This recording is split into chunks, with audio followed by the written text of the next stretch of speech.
To find the center of the bin, so the first thing we're going to do, you can take a speed square or a level. Here's my castrated level. Put it whatever side you want. I'd take the pointed edge anyway, place it that way. Put it on the straight edge and have it overhang right on the bin. Bam. Mark 1. So, same thing. You're going to take the level, straight portion, let it run up. Mark 2. Now, pretty simplistic, right? Now, where that crosshair or those two X's meet, or that X meets, that's going to be the center of your first bin. So, what we can do, we can measure down. And that is at, let's say 5, let's go with 5 and 5/16 to be exact. 5 and 5/16. So step 2, because we want to match the offsets. We're actually going to bin an offset right after this based upon these marks. We're going to do the same exact thing. We're going to take our level, and just like so, the line's a little screwed up. Once again, using Sharpie, solely because it shows up better for the video. And then we're going to flip it, put it on the back side, just like so. Bada bing, bada boom. Mark it right there in the center. Now, you have, at this point, you could take this, measure between.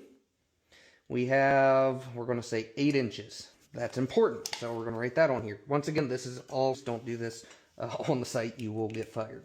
Or not of a bender is going to come into play. So to precisely match this, assuming we're hand bending, there's going to be different ways if you're using a sidewinder or one shot. What we're going to do, we're going to lay our pipe out next. So we know it's 8 inches from center to center.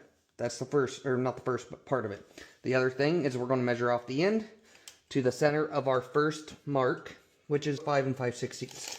So we're going to have one mark at 5 and 5/16.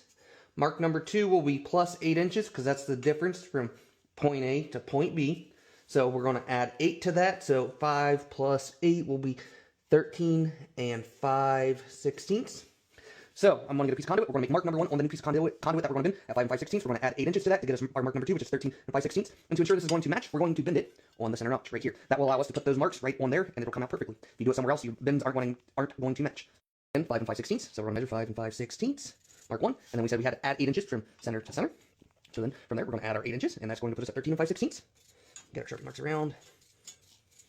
Same thing. Now, as you can see, 5 and 5/16 and 13 and 5/16. 8 inch difference. There's that. Now we're going to dive over to the actual bending. Number 1 was 5 and 5/16 off the end of the conduit, 8 inches in between, 13 and 5/16. The center bend, or the center notch right here, is where we're going to place both of our bend marks in order to match what is already existing. Degree marker on here, which is going to be this front bubble on my Klein castrated level. 180 the conduit. Once again, mark number 2 is going to go in that center notch. 2, which is 13 and 5/16 off the end of the conduit, is in the center notch. Now, mark is what we're going to go off of now. Bend this up. Let's test it. Might not be perfect, but it's going to be extremely close. Notice this was the first conduit, the piece that we got our center marks off. The lines line up pretty close. Down here, same thing.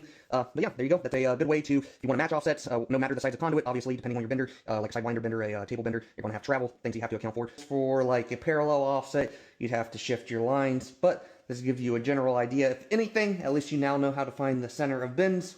Hopefully you found this video insightful. I was trying my best to give some sort of insight, especially to apprentices.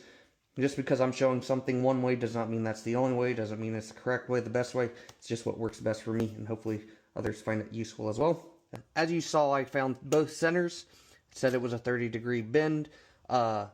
Since we know our two center marks are 8 inches apart, our multiplier is 2, so that would be your bend spacing. The offset should be 4 inches, right? What you could do to figure that out after the fact, see if you're accurate, simply put your conduit that you just bent, which is the conduit I bent, up to a straight edge, and look at that.